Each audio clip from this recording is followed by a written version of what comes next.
பேச்சாளர், பட்டிமன்ற தலைவராக கடமையாற்றும் கவிஞரும் எழுத்தாளருமான என் எல்நாதன் ஐயா தக்கோலத்திலிருந்து வாருங்கள் ஐயா. தமிழே அமுதே வருவாய் நிறைவாய் தருவாய். உலகெங்கும் உள்ள தமிழ் உறவுகளுக்கும் ஜெர்மனி தமிழறிவு வானொலிக்கும் நேயர்களுக்கும் திரு நைனை விஜயன் அவர்களுக்கும் திருமதி சசிகலா நைனை விஜயன் அவர்களுக்கும் என் வணக்கம். வணக்கம். குறளும் பொருளும் அதிகாரம் 7 மக்கட்பேறு எனும் தலைப்பில் திருவள்ளுவரை தொழுது என்னுள் பதிந்தவைகளை உங்களோடு பகிர்ந்து கொள்கிறேன். தக்கோலம் என் ஜலநாதன், உத்திரமேரூர், தமிழ்நாடு. ஒவ்வொரு மனிதருக்கும் தெரிந்தோ தெரியாமலோ பயணித்து கொண்டிருக்கின்ற நூல் திருக்குறள் என்றால் மிகையாக. திருக்குறள் எல்லாவற்றையும் எக்காலத்திற்கும் பொருத்தமாக எடுத்தோதும் நூல். திருக்குறள் சுருக்கமாக சொல்லி விரிவாக உணர்த்தும் நாள்தோறும் படிக்க வேண்டிய நூல். திருக்குறள் அறத்துப்பால் அதிகாரம் 7 மக்கட்பேறு. நன்மக்களால் அடைகின்ற நன்மையினையும் இன்பத்தினையும் இவ்வதிகாரம் கூறுகிறது. நன்மக்களை செல்வமாகவே கூறுவதால் பேறு, அதாவது மக்கட்பேறு என்று கூறுகிறார். மேலும் இவ்வதிகாரத்தில் தந்தையின் கடமையினும் எடுத்து கூறுகிறது. அது மட்டுமன்று, தந்தை, தாய், உலக மகிழ்வையும் மகனின் கடமையையும் கூறுகிறது. தந்தை மகற்கு செய்வதை நன்றி என்றும், மகன் தந்தைக்கு செய்வதை உதவி என்றும் கூறியது சிந்தனைக்குரியது. இனி இவ்வதிகாரத்தில் உள்ள குறட்பாக்களை சிந்திப்போம். 61வது திருக்குறள். பெருமவற்றுள் யாம் அறிவது இல்லை, அறிவு அறிந்த மக்கட்பேறு அல்ல பெற. பெறக்கூடிய பேறுகளில் அறிய வேண்டியவைகளை அறியும் மக்களை பெறுவதைத் தவிர வேறு சிறந்த பேறுகளை யாம் அறிந்ததில்லை. 62வது திருக்குறள். எழுபிறப்பும் தீயவை தீண்டா, பழி பிறங்காப் பண்புடை மக்கட்பெறின். பழியில்லாத நற்குணங்களை உடைய மக்களை பெற்றால் பெற்றோர்க்கு எழுபிறவிலும் துன்பங்கள் அணுகமாட்டாது.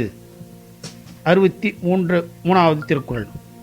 தம்பொருள் என்பர்தம் மக்கள் அவர் பொருள் தம் தம் வினையான் வரும். தம் மக்களை தம் செல்வமென்று பாராட்டுவர் பெற்றோர். அம்மக்களின் மக்கட் செல்வம் அவரவர் வினைக்கு ஏற்றவாறு வரும். 64வது திருக்குறள். அமிழ்தினும் ஆற்ற இனிதே தம் மக்கள் சிறு கை அளாவிய கூழ். தம் மக்களின் சிறு கைகளால் துழாவி குழைக்கப்பட்ட உணவு பெற்றோர்க்கு அமிர்தத்தை விட மிக்க இனிமை உடையதாக இருக்கும். 65வது திருக்குறள். மக்கள் மெய் தீண்டல் உடற்கு இன்பம், மற்றவர் சொல் கேட்டல் இன்பம் செவிக்கு. மக்களை அரவணைத்தல் உடலுக்கு இன்பம், அவர்களின் சொல் கேட்டல் செவிக்கும் இன்பம். 66வது திருக்குறள். குழலினிது யாழ் இனிது என்பர்தம் மக்கள் மழலை சொல் கேளாதவர். தம் மக்களின் மழலை சொற்களை கேட்டு அறியாதவரே குழலிசை இனியது, யாழிசை இனியது என்று கூறுவர். 67வது திருக்குறள். தந்தை மகற்கு ஆற்றும் நன்றி அவையத்து முந்தியிருப்புச் செயல். தந்தை தன் மகனுக்கு செய்யும் நன்மை நன்றி கற்றோர் அவையில் எல்லோரிலும் மேம்பட்டு விளங்குமாறு அவனை சிறந்த கல்விமான் ஆக்குதலாம். 68வது திருக்குறள். தம்மின் தம் மக்கள் அறிவுடைமை மாநிலத்து மண் உயிர்க்கெல்லாம் இனிது.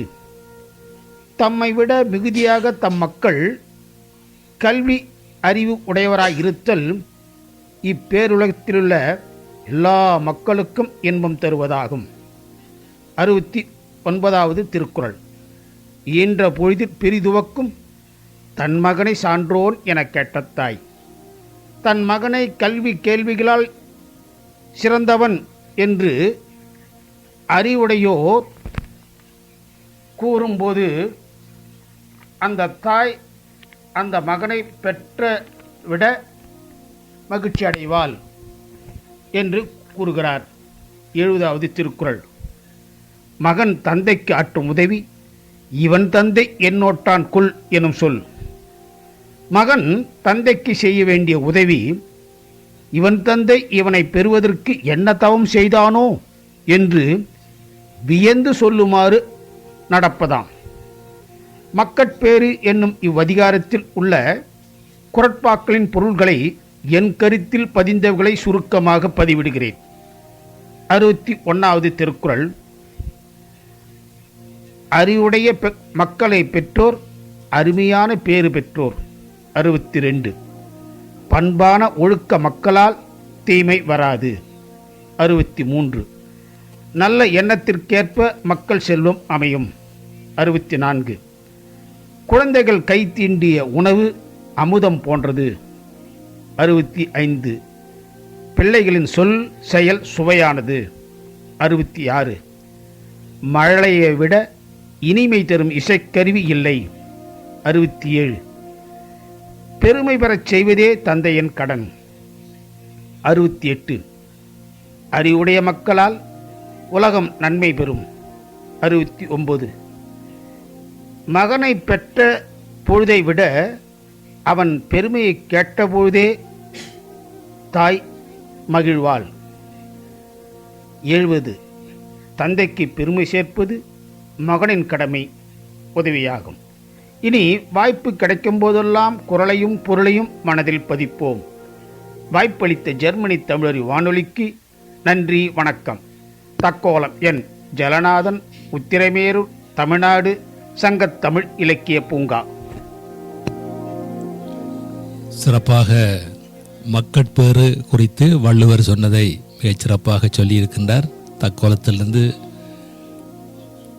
பேராசிரியர் பட்டிமன்ற பேச்சாளர் என் எல்லாதன் ஐயா அவர்கள். மிக்க நன்றிகள் ஐயா. மீண்டும் மீண்டும் இணைந்து சிறப்பீங்க. நன்றி, வணக்கம். அடுத்து ஒரு பாடலை